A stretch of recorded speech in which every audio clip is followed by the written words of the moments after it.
Well, good morning, everybody, and welcome to the panel session. Marcus, that was fantastic. I had the pleasure and the privilege of being a colleague of Marcus's for a few years and sitting in meetings and always being made to feel that I would arrive thinking I knew my subject and leaving thinking that Marcus knew it better. So I hope, like me, you got a few gems.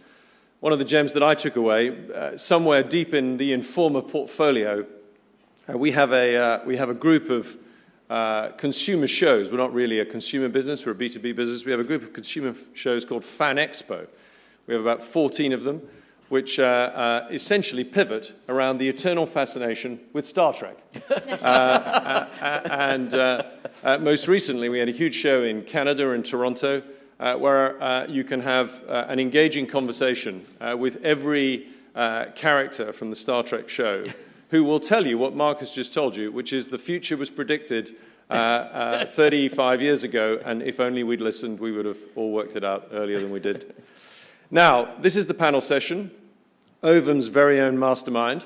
I am going to be a poor man's Magnus Maggison or John Humphreys.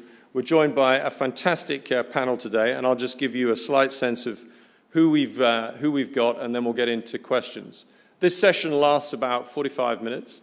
I'm not going to do that thing, apologies to the panel, of only asking you questions and then only having 3 minutes at the end. So I'm going to try and bring questions in as we go, so please try and have some questions, and hopefully we'll be able to, the auditorium is designed so that actually we'll be able to hear questions put from the audience.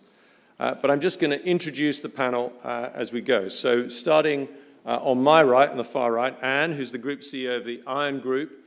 I think you'll forgive me if I describe your specialist subject as the startup. Anne is the entrepreneur's investor, described to me by someone who knows her well as a sheer force of nature. She's had multiple startup experience on all sides of the deal and is now a mentor, an innovator, an entrepreneur, and an investor. Anne, you're very welcome. Thanks for joining us today. Moving to the other side of the panel, Jim Ryan, Global Strategy Director for Liberty Global, and specialist subject, network and service innovation in the TMT market. A self-described optimist and an energy force within the global and European TMT sector, where Liberty really has brought both innovation and in some cases surprises to some of the other players and operators. He's an innovator, but an innovator both in and at scale. And it'll be very interesting to hear his view of some of Marcus's comments on the development of networks. Jim, you're very welcome. Melissa, sitting next to Jim, the Managing Director of Bain Capital, specialist subject, investment expertise, founding member of the Bain London expansion, a serial private equity investor over a very long period of time, and probably a pioneer in the search for sustainable long-term value. Melissa, you're very welcome. Scot Gardner, who is the UK leader of Cisco's global service and software businesses, and really services and software and their practical application for businesses, his specialist subject. Deep experience in multiple sectors, particularly financial services, the public sector, and oil and gas, and close in an operating sense to many of the major service providers that many people in the audience will be working with and advising. And Scott, you're very welcome. And then finally, we have Marcus, whose specialist subject is everything and time. A man who can move money, who can move people, who can move bits, who can move bytes, and who can move knowledge. And can do all of that whilst at the same time convincing the audience that we should have less sex and be more altruistic in helping the world develop. That is the achievement of the day. Now, I was reading, like many of you, I suspect, one of the major banks issued an analysis of the impact on the global economy of the rise of automated cars, digital cars, the new supercycle smart device. And the most striking insight in this report was that the major beneficiary of this revolution, which is coming closer every day we read a new announcement about the arrival of automation in the automotive industry. If it isn't electric by 2040, you won't be able to buy it or drive it. We see manufacturers announcing that they're bringing their dates of electric or hybrid manufacturing forward on a daily basis. The biggest beneficiary was going to be the drinks industry, because with all of this time that we won't be spending on driving, we can spend on drinking. Because if you go backwards to look forwards, what's happened as a result of the imposition of rules on what you can and can't do when you're driving is that alcohol consumption has gone down. And so by definition, if you automate the car, what can happen is alcohol consumption can go up. The person who wrote this clearly hadn't read Marcus's presentation on the altruistic development of Maslow's hierarchy of needs. My point is that the application of digital futures doesn't always produce value in the place where the application is made. And sometimes the value is found in an adjacent market, or a next-door market, or in a market that's 1 or 2 steps away. So what I'm going to do is try and dig around these 5 areas in the questions with the panel and in the conversation. First of all, in this fully connected world that we talk about, and Marcus very skillfully describes in a relatively easy to understand and portable way, how far along are we? Are we at the beginning? Are we at the middle? Are we near the end? So this fully connected world, how near in is it? Question area 1. Question area 2, growth. Marcus's P chart, rather depressing P chart. For those of us like me, you have to get up every day and drive growth into a business. Where's the gold? Where are we going to find growth? Third area, the digital stars. How do you spot them? How do you spot those businesses or those areas or those activities that are going to be not just the beneficiaries of digitization, which will be many areas, but where are the digital stars where there's going to be real value creation? Fourthly, the macro or the micro. Does the macro really impact on the micro? Or actually, notwithstanding the noise and the heat and noise, particularly in some parts of the global economies, is it really all about the micro? So how do you weigh those things up, the macro versus the macro? And then for those of you who were brought up eating breakfast in the 1970s, the golden nuggets. Which golden nuggets have you found, either inside your business or in businesses that you've invested in? And what has that taught you, and could you share with us so that we can collaborate as a result of your learning and your expertise? So those are the 5 areas: the fully connected world, growth, the digital stars, the macro or the micro, and then golden nuggets.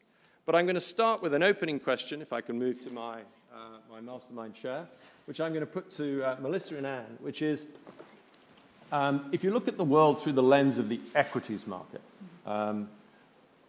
depending on your point of view on currency, the equities market is certainly valued. Whether it's overvalued or highly valued, we could debate, but it's certainly valued. So if you're in a business and you're either making an investment, considering making an investment, or considering making an acquisition, and you come here today and you listen to the wisdom of the panel, and then you proceed, are you going to be on the wrong side of history in a year's time? Are we going to look back and say, do you know, it was that Ovum Digital Futures Conference in 2017. That was the peak point, and we were there afterwards. Or are we going to see a continuum of value in the markets that we're all operating in? So maybe start with Melissa. Thank you.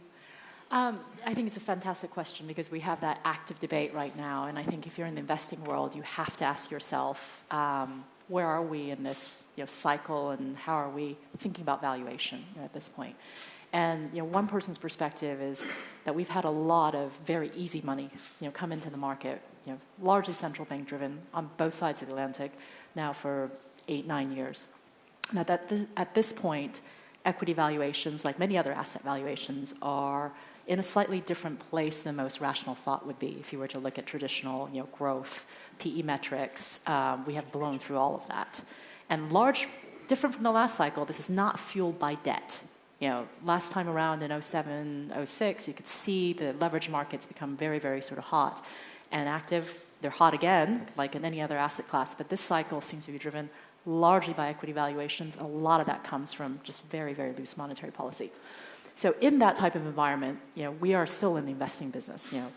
It's a great time to sell assets if you got good assets to sell. Harder time to sort of pick and choose where you're going to make your next sort of round of investments. But as an active investor in this marketplace where we have to do that, we are very conscious about trying to be, quote unquote, on the right side of history. So especially in the technology world now, I would say two things. One is you are seeing disruption on a scale that I haven't seen in my working lifetime over the last 20 or 30 years.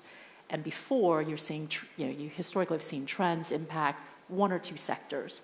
Here, I think with this amount of change on the infrastructure layer and the services layer, on the startup side of new ideas that we're seeing, every single business in our portfolio is actively talking about IT and technology and how it's going to either disrupt their business model, and that can either be a risk or an opportunity, but it has to be on that agenda.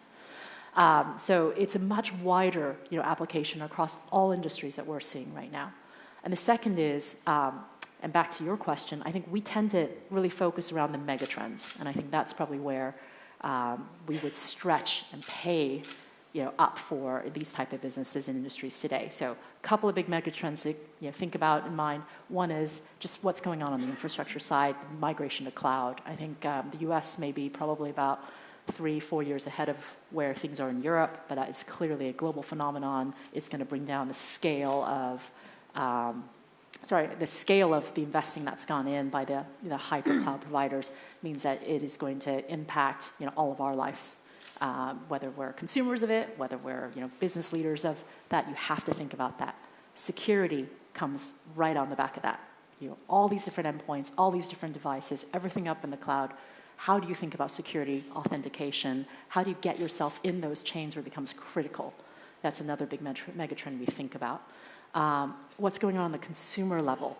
Certainly we see it in the US where the establishment of e-commerce now touches everything. I was recently looking at a business this summer where people are buying high-end luxury items online sight unseen because we have figured out the model of getting that through, and you're going to see the bricks and mortar retailer increasingly come under pressure if they don't have the right digital strategy. So how do you be on the right side of that?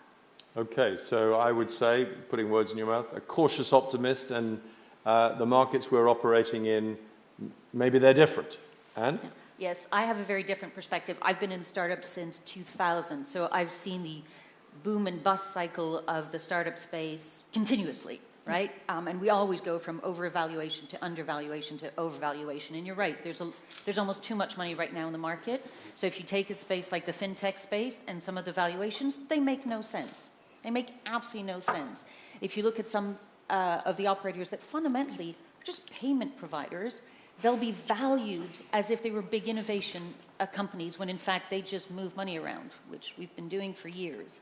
And so I tend to take the perspective of completely ignoring, in fact, the megatrends and ignoring the markets.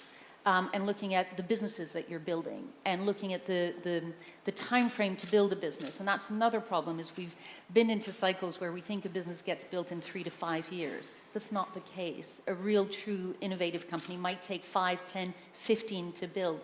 So it's interesting to look at the markets, then just ignore them and look back at the fundamentals of the company you're investing in. And look back at true innovation, consumer impact, and then you'll make your decisions. And then indeed, things like security make perfect sense because as a consumer, we're now more and more vulnerable through our connected devices. So any company that's truly innovating in that space, I would probably invest in. And then the valuation that you put on it will vary because it's about long-term value that you bring to the company. So we've got to almost take away that cyclical nature that we've sadly don't seem to get out of from a market perspective and take true trends. Great. So a good optimistic start point. Look for the long-term fundamentals. It's about real innovation and ignore the market cycles. I'll tell myself that on a daily basis as I'm doing my quarterly reporting. Now, to the opening kind of question area, the fully connected world. How far along are we? So I'm just going to do a quick rat-a-tat-tat across the panel. So, Anne, how far along are we? Are we at the beginning, the middle, or near the end? the beginning. We have all these connected devices, but what do we truly do with them? What amazing things? How do we change our lives? How have we changed health with all of our connected devices? Having a connected device that tells me that I've run 100 steps or that I've walked, who cares? I could just count that myself. When that device actually tells me that something's changed in my body and that's probably a sign of disease, then I will say we will have achieved something. Great. Scott? Even of the current devices that we know about, our current estimation is less than 1% of what could be connected is connected. So opportunity is the other 99, and that's just today. Marcus? I was going to say 1%, but now I have to go all in. So 0.01%. You've been outbid. You've been outbid. So yeah, way less than 1% for those reasons, and all the other sensor technologies that will be thousands of sensors even in this room. So yeah, it's less than 0.1%. Melissa? Early innings. Early innings. Jim? Yeah, I agree. I think it's early. So, we can be optimistic about the growth opportunities, we can ignore the markets, our sector is different, and we're right at the beginning. So, we've got a lot to discover today, so let's move on to the second area, growth. So, where's the gold? What areas, what markets, what subsegments, what sectors, what are the cupboards that we should all be looking in to discover this 99% or 99.999% that's going to have long-term value? Is it services? Is it B2B? Is it B2C? Is it mass market? Is it specialist market? Jim, where would you have us look? I think, broadly speaking, I'd say you've got to divide the connected world into two elements. There's the physical connectivity, which needs to be, I mean, the world is by and large moving from connecting, physical structures to connecting individuals as they move around, they do different things. And, so that's a whole area. And I think, the growth in that area has a whole bunch of side variables that go with it. Net neutrality, where does the money come in, how do services pay for it, blah, blah, blah, blah, blah. So I think there's a whole area there, but I think that is probably further advanced, I would say, than the services area that sit on top of it, which is, okay, I am connected, and now what am I connected for? Why am I connected? And this is where I'm always I always laugh a little bit when I get asked about IoT, and I go, that T thing, it's an internet of things, right? Thingamyjigs of widgety doos, I don't know, we're not sure, but I think that's where the big area of opportunity arises. And I'm a little bit with Melissa, because I remember in the year 2000 where if you added up all the internet business plans you received, the world's not big enough to absorb them all. And I feel sometimes there's a rush to aggregate eyeballs at the moment, which I think is, really shorthand for our model's entirely advertising based. And I think where the growth comes is there's not enough room for all the advertising-based models we've seen. And so to really understand along the value chain, where is the true value going to come in, and how are you going to monetize those services? I think we as a, fundamentally our business, just an example, has a very strong relationship with the household. And I can't tell you how many advertising-based models would love to somehow get into our subscription world, where I think once you ask consumers to pay for the services, rather than for them to benefit freely riding off some B2B2C formula that's out there, I think that's where the gold is. I think really unveiling and unearthing the services that people are willing to pay for, that doesn't have to just ride on aggregating eyeballs that may or may not drive advertising revenues. That's I think. Could I perhaps ask you just a supplementary on that, because there's been quite a lot of commentary certainly over the last 2 or 3 months around the whole question of advertising revenues, advertising values, advertising spend allocation. Are we seeing a repricing going on in the market of the absolute value of an advertising unit, whoever is auditing it, whoever is selling it, whoever's inventory it is? Or is this just another one of what Anne described earlier as kind of signal to noise interference, we should move on, there'll be value there for a long time? I'll preface this by saying that I'm not an advertiser. I like subscription, that's my... but I think, in the sort of traditional funnel, from, brand building all the way down to attribution, obviously what we've seen is the digital world, mop up a lot of the attribution revenue, the click, buy, track, so I can know the IRR on that particular. And there's a lot of that's already gone digital. what really remains is the brand building component. That's the bit that goes, traditionally on the free-to-air television channels, etc. And obviously the brand owners start to get much more concerned now because of ensuring that those brands are positioned in a way that's, carefully. It's quite a lot of custodianship that goes on to these brands. They're probably the biggest undervalued asset commercially in the world is brand. No one really knows how to value them, except they're really important. And so I think as we look at how much further can that advertising go, I think a lot of it is going to depend on how digital starts dealing with the custodianship of the content that's attracting the eyeball. That much maligned phrase of, having a kid's, having Lego next to an ISIS video. I mean, I know that's sort of an exaggerated view, and that's not really how it is for sure. But the technology firms are very keen to call themselves technology firms and therefore should not be regulated as content firms. I think that is going to have to change. I think they are going to have to take more responsibility for what they are allowing people to access on their technology. And that will have some impact on how advertising gets traded. I'm not sure how, but I just, in my instincts, I think it will. Helpful. And just in follow on subscription, is that where the gold is? I'm a big believer in the subscription space and actually completely against purely ad-based eyeball models, so I am completely aligned. We only invest in the subscription space. The subscription space has to do with the whole change of concept of ownership and of relationship with the customer, and indeed the ecosystem you create within that subscription becomes a privileged relationship, and therefore advertising does have to change radically. I would not invest right now in pure advertising-based models, and the business is also fundamentally broken. There's a lack of transparency between agencies and customers, and therefore it's a sector that really needs to be completely cleaned up. Subscription is fundamentally great, whether B2B or B2C, recurring revenue, ongoing relationship with the customer. You can spend a lot more on acquiring a customer because you're keeping that customer and creating value throughout.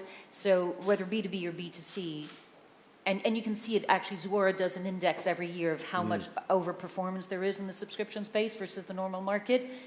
It's phenomenal. So I would say any business should look at subscription and understand how they can leverage that value, because that's also where consumers, and again, consumer-driven businesses want to go. They want to have access to things and pay for it rather than own it. And once you understand that, it's actually much more profitable, efficient, frictionless business. Interesting.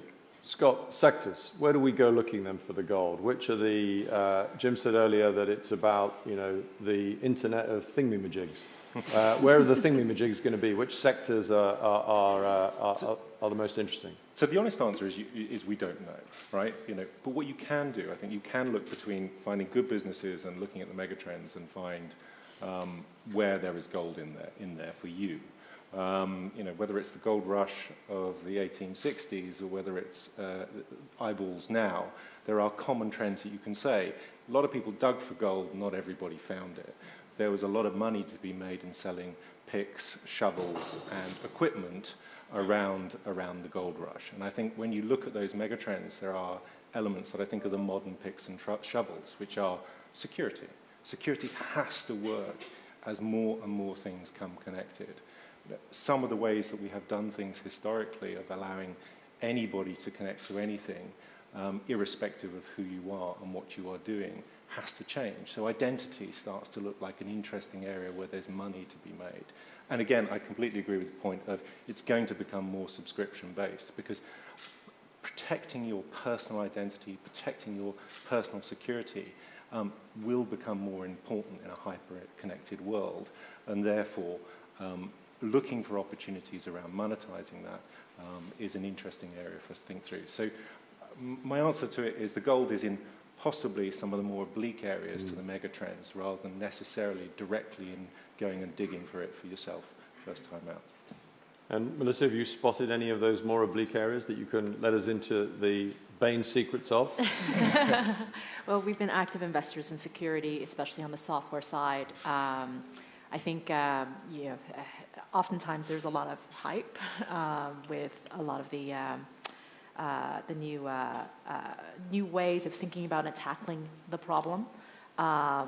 But I do think that that is a very active space, and it's trying to pick through what truly is actually long-term sustainable and ability to really actually change the way that the consumer is interacting with the technology. So to give an example, I think we're pretty strong believers in biometrics and how does facial recognition, voice recognition, how those things end up becoming more and more pervasive as authentication tools, because on one level, having so many different passwords all over the place, the consumer may not tolerate that in the future. You'll tolerate that type of dual-factor authentication most likely when you are doing a banking transaction and it touches your bank account, but not necessarily when you are just checking your email. So there's a whole bunch of variations around security and different components of it in the value chain that you can think about where to go for that. Another area I think we spend an active lot of time on is just retail. How do you think about the retail landscape is changing? How do we sort of think about the fact that we have a whole new generation of brands? We actually have a whole new generation of other ways of reaching people. I'm always fascinated. We've recently looked into cosmetics, high-end cosmetics, just how somebody like Kylie Jenner, with that amount of following, can launch a product now that then ends up being the top 10, within, a few weeks. Whereas, compare that to the old world of, how much placement, that needed to get, at retail. That actually does, how do you monetize, those type of social audiences? How do you sort of think about the fact that, the high-end luxury consumer is no longer going into high-end department stores? Where are those people going? And they are still affluent consumers that will be consuming things. And so I think you're seeing a lot of shifting in consumer patterns that then opens up new opportunities to reach audiences. And Marcus, what does this mean for networks? Whether it's network innovation, which you were touching on, particularly in relation to cloud and cloud expansion, or just who pays for it? Great question. I'll start by saying why I sort of see the value is, and I think you touched on it, Stephen, if you can save time and waste time, there's a company that does both, that's the perfect company, right? And that's a little bit the subscription thing. If you're offering me something here that I value, and then and maybe that thing is an efficiency thing, a saving time, it automates my home, it automates my healthcare, and at the same time, I'm able to do something with you that wastes my time. That's almost the perfect company, right? Because you get both sides of the equation. Many companies will struggle to get that. They'll only get one of the pieces. But if you get both, then I think that's where amazingness is. That's gold. I also think I'm going to say industrials, not consumers.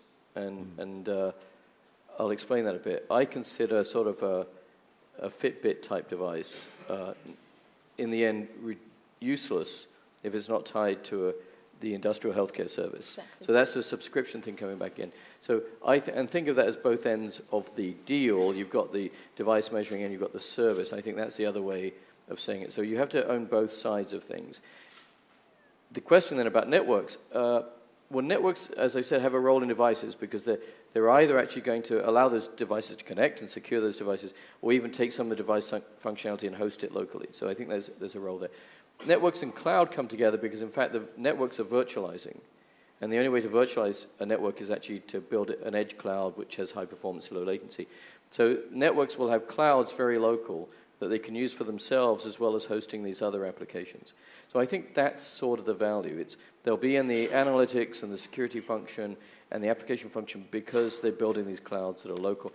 Some part of the device will be hosted there, so brings them into the device ecosystem. And by owning both ends, there's a chance, only a chance, that telecom will get it right. Interesting. Jim, I mean, I think I read yesterday or today that Vodafone are committing 2 billion euros of network investment in Germany. Interestingly, to Marcus's point, both on domestic fiber connections, but also on business park connections in order to drive their. And the analyst view is that's largely because they're being kept honest by you guys.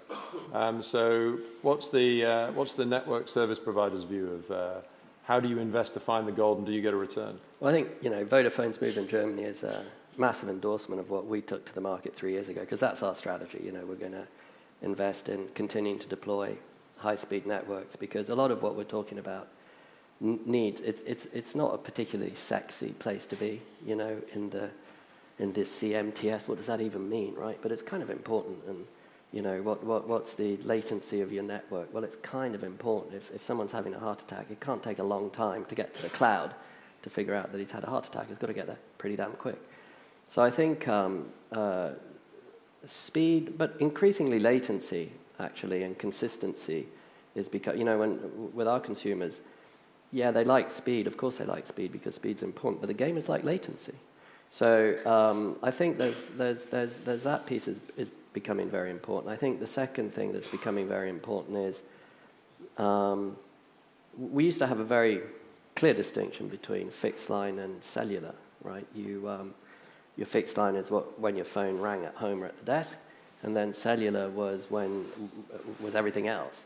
Now, of course, that world is getting a lot more blended, and we, for instance, see cellular really as just one option for a last mile to the individual. Because I was saying at the beginning, connectivity now is not about going to infrastructure anymore. It's about going to every individual wherever they happen to be and chasing them wherever they go.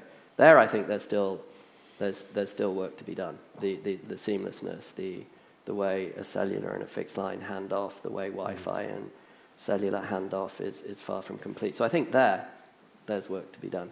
But otherwise, I completely agree on the services side. What we see, one of the frustrations that networks have, as you say, to play, I completely agree with you, to play both sides is critical because people don't quite know where the money's going to lie. Mm-hmm. But the big question mark in that is whichever way you look at it, increasingly it's all about big data. It's all about data.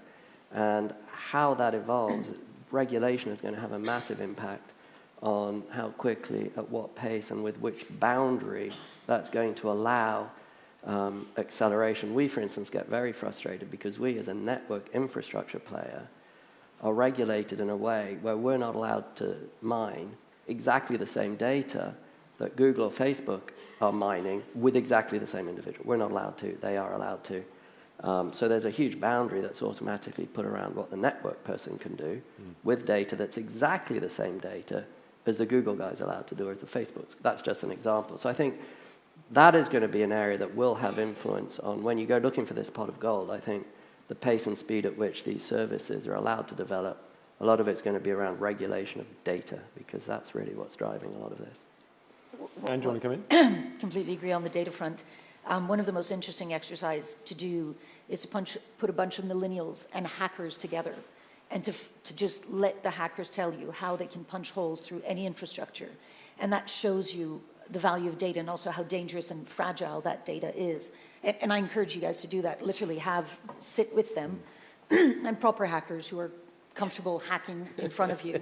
And it's extraordinary. They can punch holes through pretty much any infrastructure or any DMP or any form of data. And then you think about that value of that data, and back to that security point, it will kind of help you understand the unsexy but very sexy businesses that are out there.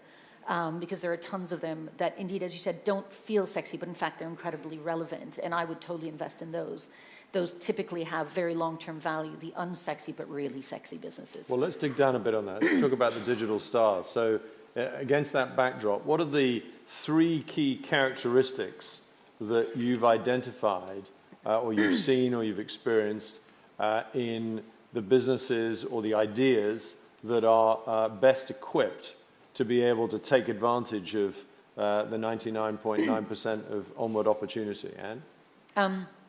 One of the things we haven't talked about at all, pardon, which is essential, is operational and executional excellence, right? You can have a great idea, but in the digital space, everything is in the detail. The devil really is in the detail in the digital space, and executional excellence and agility are things I look for. So once you've decided that this is an interesting sector, the team that's going to execute in that sector has to have that. And it has to be apparent from day one. You don't suddenly develop excellence. You are excellent from day one. You can get better. Don't worry. You get better and better and better, and you learn. But if that DNA of excellence and agility isn't there from the beginning, you're not going to learn it. Scott? So I think we would look for, and I'd echo that, we look for scale. And, Yep. you know, startups are one thing, but actually scale-ups are far more interesting because that's really where the money is. And, you know, we nurture some 40 in the UK market today in that space.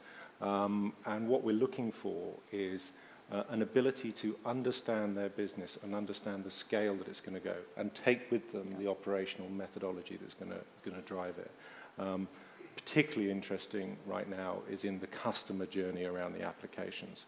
People that can actually determine what the customer real experience is an interesting space because everybody has applications that need to understand, and you need to understand what they're up to, because that ultimately for most organizations today is their business. So looking at startups that not only understand, you know, their scale opportunity, but their own operational capability and their experience is something that the way that we try and encourage our scale-ups to go. Melissa? I'll just add one more thought in addition to the subscription sort of business model.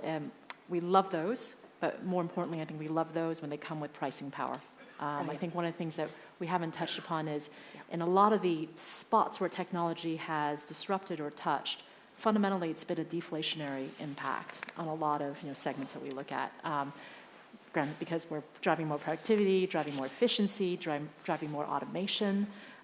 We are cutting out a lot of things in the value chain, so by definition, you should expect to think about things having a deflationary impact and try and think about that when you are looking at these various business models. And is the pricing sustainable? One thing I will disagree a little bit with Anne is we very successfully have invested in a number of scale payments businesses. There's probably one of the few segments where we have actually really piled in with the legacy guys because it is such a complex ecosystem where you have 4 or 5 or sometimes half a dozen actors that need to actually all move on to the same technology platform and or change at the same time for us to be able to process that one payment. And so it's actually harder to disrupt for a lot of the fintechs than many other industries.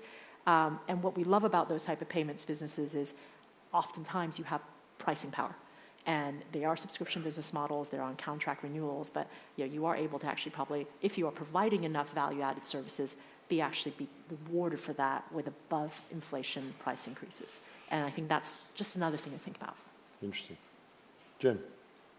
I think I agree with what everyone said, just to be really boring and non-controversial. But I think the point with operational and sexiness, I think, we've invested, I don't know, we're probably 30, 40 startups, and most of them are quite successful. But what they're doing is they're solving for problems that exist, right? Yep. Compression technology, network congestion, security, bringing IT together in a way that you don't have to upheave all your legacy IT. That kind of stuff is right here, it's right now, it's a friction in the system. And if you can solve for that, there's a lot of people who all have the same problem that will scale up, and they'll solve for a problem that exists. I'm slightly more skeptical about startups that are solving for problems that don't exist. The one who's invented the coffee machine that knows exactly how much sugar to put in your coffee cup when your alarm goes off. I'm not sure whether that's really, where that's very speculative. And every now and then there's been people who've been able to, find something that people didn't realize they need and make money on it. More often than not, it's kind of interesting. It's sort of slightly experimental, but that's not, I think, the right use of digitization. So that's the only thing I would add. But everything else you said, pricing power, because if you're solving for a problem, you have pricing power because you're displacing a cost with lower cost, but it's cost. So someone in their budget has money to spend on that. And then the last point, which is starting from the customer and working back to understand the customer journey, is often the most illuminating way of finding out where you should invest. Because sometimes, if you scroll back 20 years, if you were sitting in our company, we would just be talking about technology. That is all we would be talking about, right? I'm sure you were in cable, weren't you? So many years ago. I bet you were sort of sitting there, probably like me, not quite understanding what the conversation was about. I'm sure you understand it far better than I did. I hope you do, anyway. Some people claim it hasn't really moved on since your day. But now we're much more talking about, well, hang on, where's this? What's the content he really wants to watch? Where does he want to watch it? What's the segment we're addressing? What's the type of person we're addressing? What's the security we're putting around the kids' app? All that kind of stuff, which is not, we've got a better modem. or we've got a, you know, a CMTS you can now do. So I think that's the direction. To build on the coffee maker example, because I agree all those are silly. If you think about the time you're saving, it's essentially zero. Yeah. Right? So that's not a good time-saving application. So that's how we felt it. We think human need is the way we say it in Bell Labs. Solve a human need problem. And those actually do tend to be 3 to 5 years out, but they're based on a problem that you can already see today, but you solve the version of it that's a 5-year out version. That's the trick. Otherwise, you're just being incremental. So you can't make up problems. They actually exist, but you think about the 5-year horizon. And then it has to be the amount of value they provide, which to us always comes down to time. That's why we try and reduce it to this one parameter, because most things come down to that. An efficiency thing, a coffee maker thing, a transactional thing. Does it actually do it faster, better? And then normally there's money and value associated with that. Yeah. Okay, so for those of you like me who are taking tips from this panel, I thought that was a fabulous connection. Execution matters from the beginning. Scale-ups versus startups, because that's where the long-term value is. The customer journey, work it from the customer outwards. Look for a business that really thinks about the customer outwards. Pricing power, I always say whenever I get asked that question by an analyst or shareholder, we never have pricing power, but we like to think we have pricing potential. But, you know, look at a market which isn't going to deflate in value, it's going to inflate in value. Solve for problems that exist, because that creates time, and time is value, as we learned earlier today. So a very handy checklist of how to spot a digital star. Now let's go to the micro versus the macro. So we live in a very interesting macro world. Should we be most intrigued, choosing my words carefully here, should we be most intrigued about what's happening in the world's largest economy, America? Should we be most alive to what's happening in perhaps the world's next largest economy, China? Should we be most concerned about what isn't happening in the world's most interesting economy, Europe? Or should we be obsessed with what's happening in the world's, one of the world's getting smaller economies, the United Kingdom? So do we really need to focus on the macro, or in our world when we're looking for innovation, is it really about the micro? Is it about the detail? I'd be interested in panelists' view on the macro versus the micro. So, Marcus, where do you start when you look at that question? I'm going to try and answer it from the physics perspective, which is a weird answer. But actually, that's back to that local idea, right? If, in fact, the future of any meaningful business is a local agglomeration of cloud and analytics and security, connectivity, and application service running locally, power moves back to local. The question then becomes, how do you agglomerate those local to create a global? But I do think both value and workforce, labor, comes back to local from offshoring and outsourcing. So I think that's really interesting. And that's the 3D printer example. And driving example. If now, instead of doing long-haul trucking or even international shipping, I'm now locally driving or controlling a drone, I'm now assembling things that are 3D printer produced that are bespoke local. That massive return to local, I think, is the most interesting trend. And then there will be some companies that manage to be what I would call multi-local, that essentially they agglomerate those things together, that they look local, but they're actually larger, global. So now to your macroeconomy thing, I think national economies will matter more, and not for xenophobic reasons, but actually because a lot of the production will now be local, a lot of the value will be local. And then there'll be some companies that transcend that manage to actually stitch it all together to look like a global brand, even though they're really delivering local services. That's the way I look at it, which is not exactly what you asked, but it's my best thought on the matter. Scott, you're the UK leader of one of the world's most successful global businesses. Globalization is a word that's sometimes used now with some degree of negativity. What's the Cisco view on these questions? So, I mean, I think we agree with the view to moving more local. You know, reality is if you can remove the politic, focus on the policy, because actually that's what impacts your business. It isn't the politics of who said what yesterday or who even tweeted what yesterday.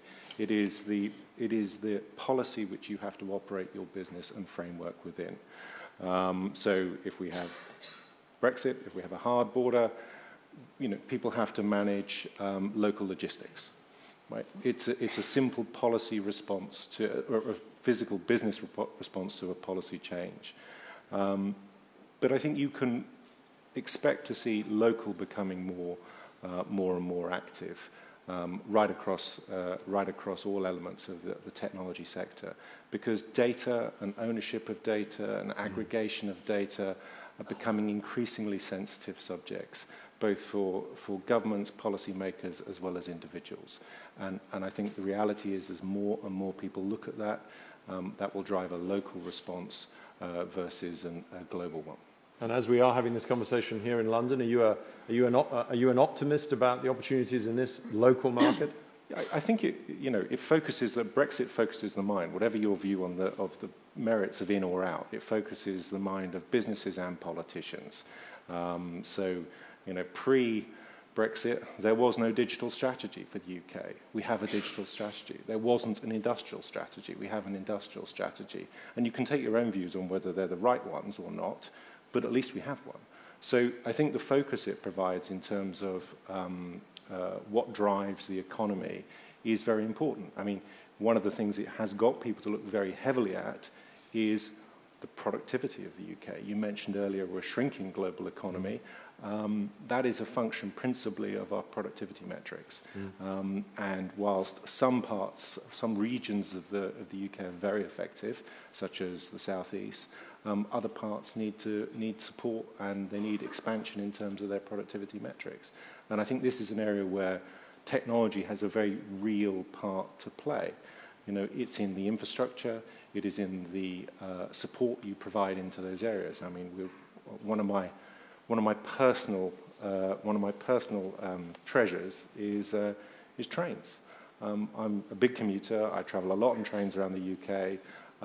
The connectivity experience of doing that is not world class. Get out of here! Get out of here! I think we're number 54 in the world for 4G coverage, right? So, and when you get onto trains, our Victorian infrastructure of cuttings and tunnels makes that really difficult. Making people productive in more flexible ways, such as when they are travelling, is an opportunity for the UK economy. And I think there are many of these enablers we can look at that, where the macro and the micro meet in very effective ways. And I think I'm right in saying you live in Paris? I live in between Paris and London, and I'm a Belgian Canadian. So for me, Brexit, which passport do you reach for first? Right now I have a Belgian one. But anything for me that restricts talent and movement of talent is something that deeply concerns me. So I would forget all of the politics. Any policy, anything that restricts talent is counterproductive for a society. I think I probably ignore most political macro trends because we can't do much about them, and our businesses tend to thrive regardless. I do think, however, ignoring things like climate change, like aging population, like health and well-being are things that would be very detrimental. So when I do think about those, I'll take those global issues and policies rather than the country specifics of politics. And given you clearly have a kind of multi-locational perspective on the world, where do you secretly think is some of the most exciting talent in our sector and our industries in Europe today? Where do you have a... It's very interesting. It will depend. So, for example, France has a very strong engineering culture. And so in anything that has to do with the Internet of Things, then they tend to thrive because that's their DNA. And it's something that's really interesting. When you look at a country, try to understand that country's DNA. That's where they will succeed. And the UK should be looking at its DNA and understanding what is the core DNA, because that's where it will grow its productivity and efficiency. And if you had to sum that up, what would you say it was? Well, then you'd probably have to ask the Brits around here. No. Cobbler's children, they have no idea. We're interested in your view.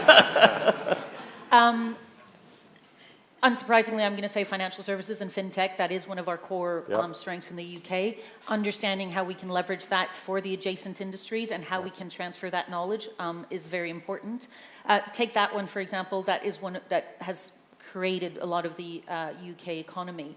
But we also have fundamental issues in the UK. Let's take London. When half of your staff, or 90% of your millennials, can't afford to live in the city where you operate, you've got to question how we're going to go forward.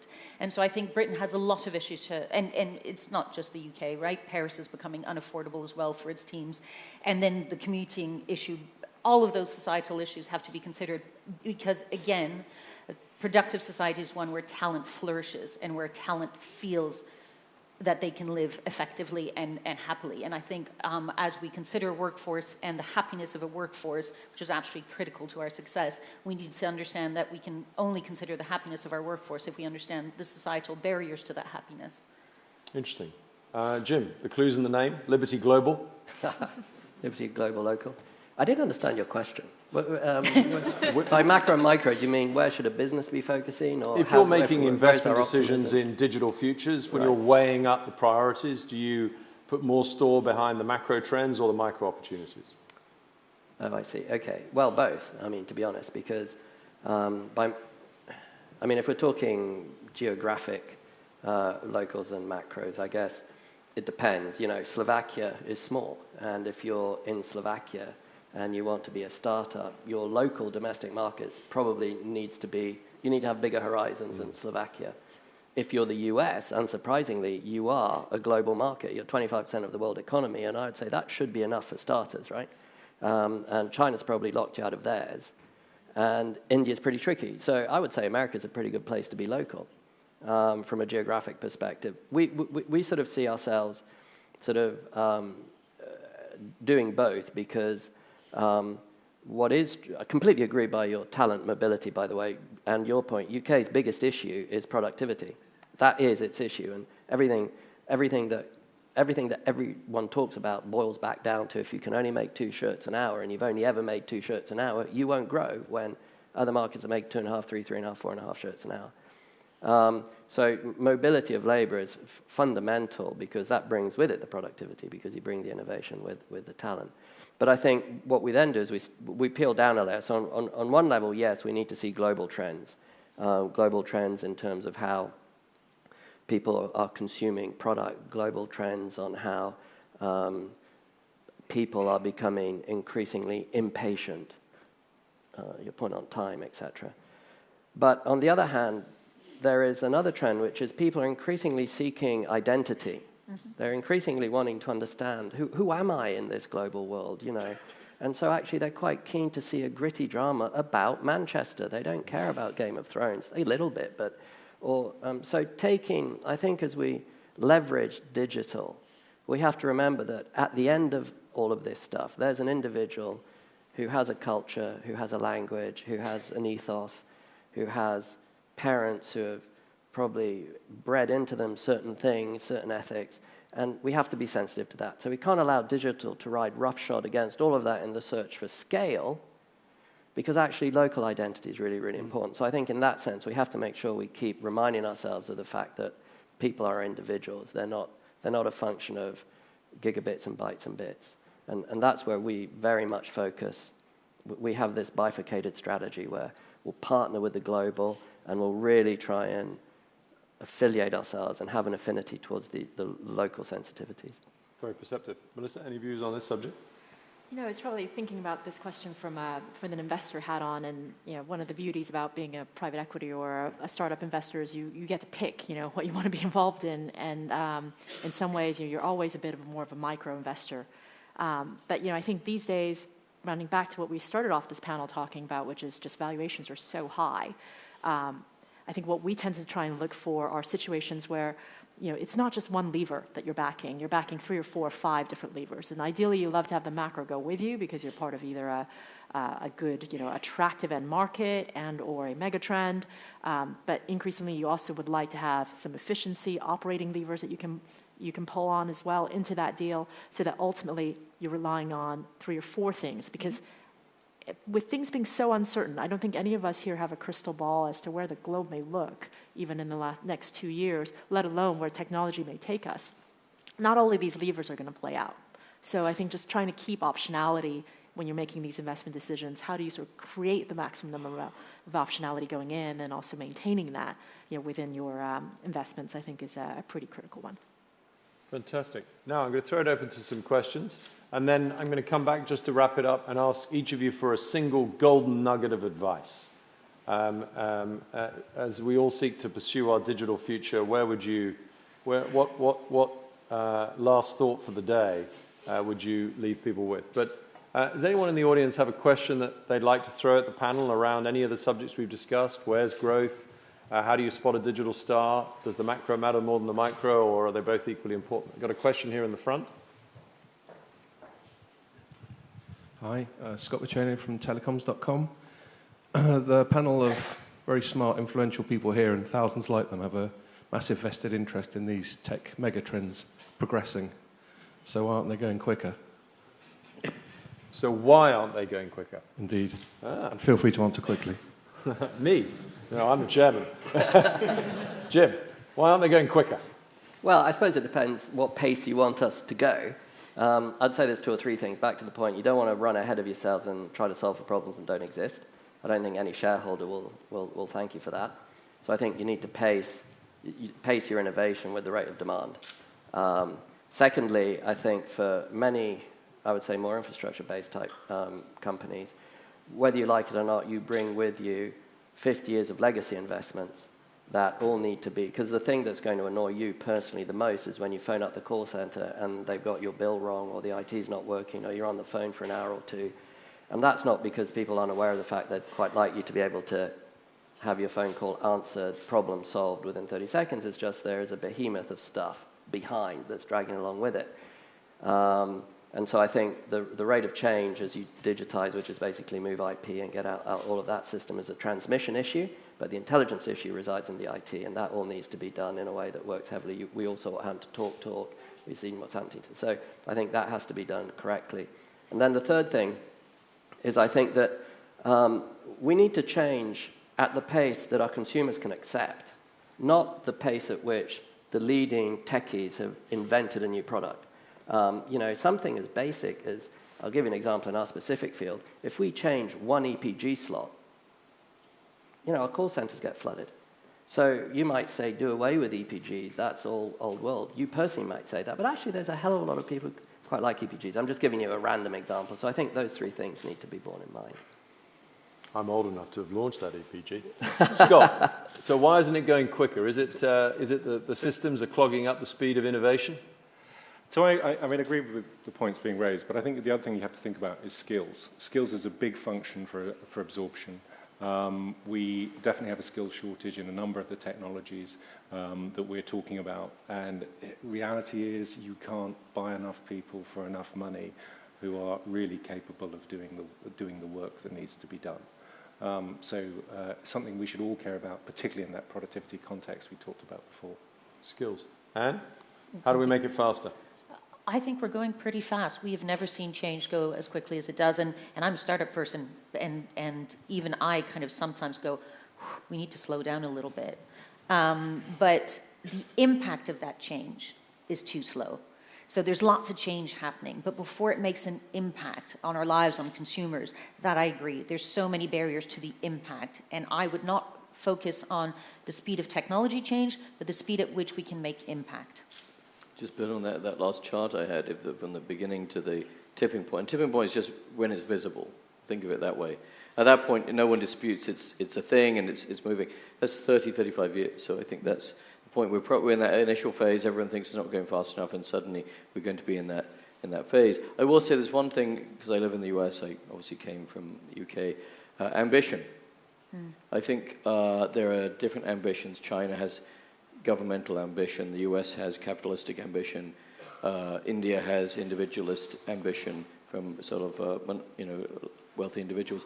I'm not sure Europe knows what its ambition is yet. I think there's some amount of you just want to, you believe in a brighter future and you're going to go there come what may, and I think that ambition is a part of it, though. But I do think there are countries where the ambition exists. They happen to be China, the US.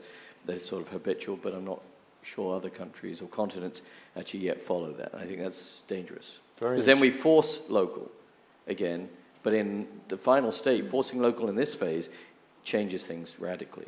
Very interesting. Melissa? I actually think there's a lot of innovation going on at small scale right now, both in Silicon Valley and then also here in Europe and various pockets. There's a lot of trial and error and testing. And I think we're sort of at that phase where a lot of things are likely to fail.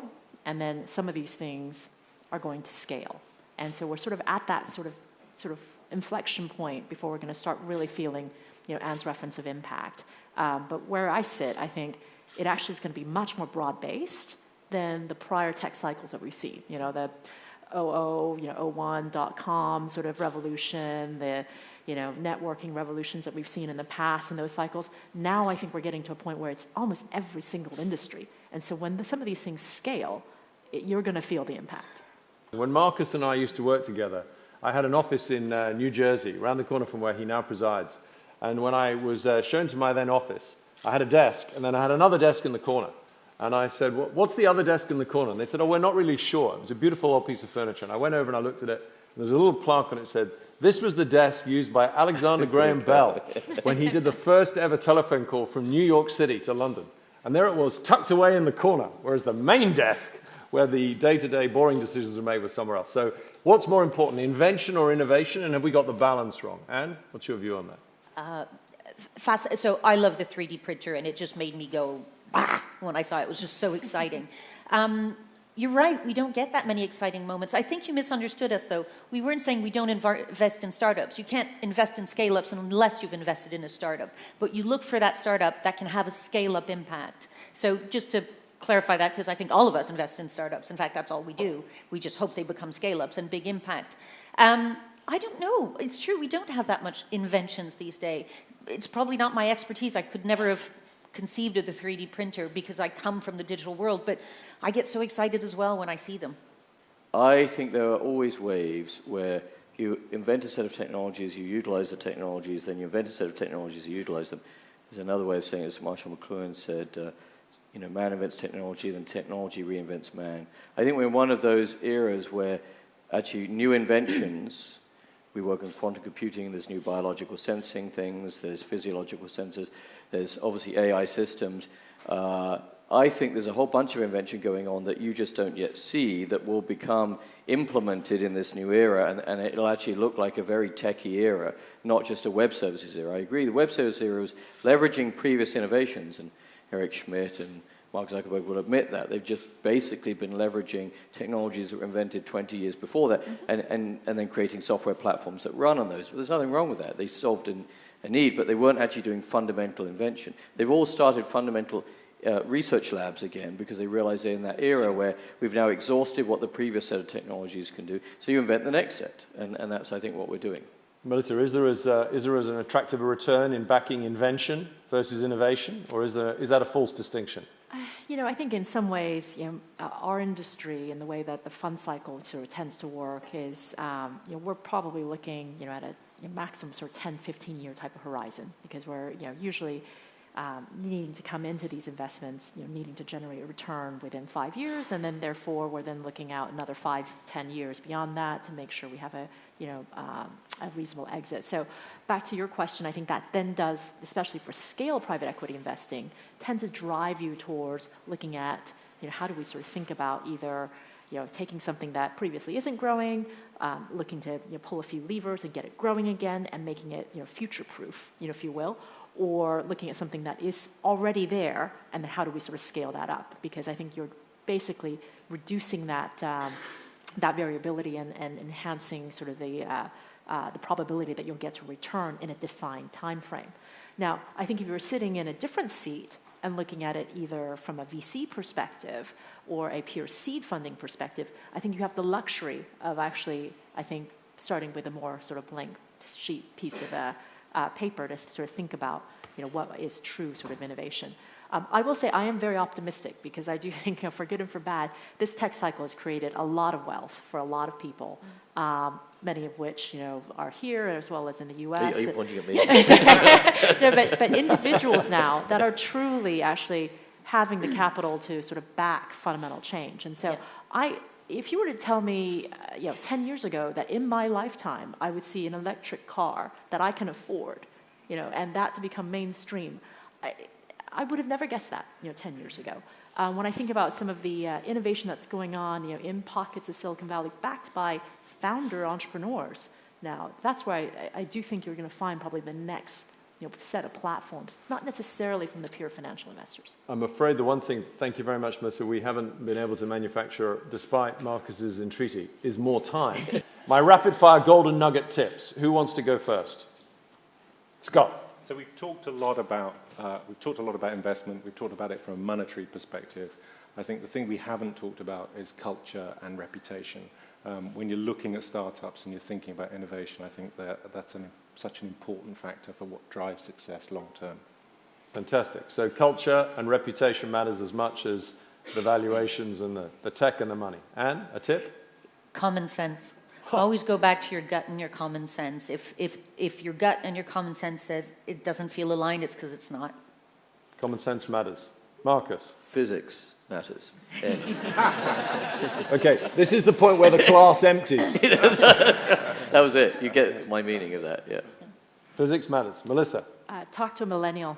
I'm sure we have many in this room, but I'm always amazed at how things are moving at such a fast pace that even I'm not keeping in touch with actually where the next wave may or may not come from.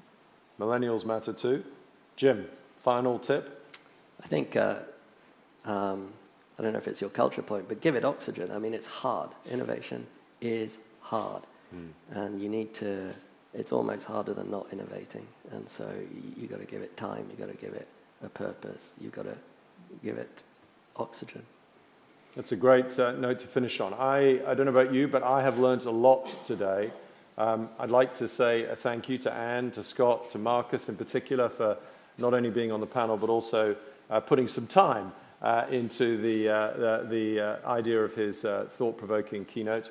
To Melissa and to Jim, all of these people are running challenging businesses where time, I suspect, is not freely available, so we're very grateful for you giving it up today. I knew I was going to be surrounded by certainly digital brains bigger than mine. So when I was prepping for this morning, I did what increasingly one does, which is I turned to Alexa. And I said to Alexa this morning over breakfast, Alexa, is it still the case that Marcus Weldon is smarter than me? And Alexa said, I'm afraid I can't answer that, Stephen, but I can tell you the weather. And that confirms the point that we're right at the beginning of this digital journey. It's time for coffee. Thank you very much indeed.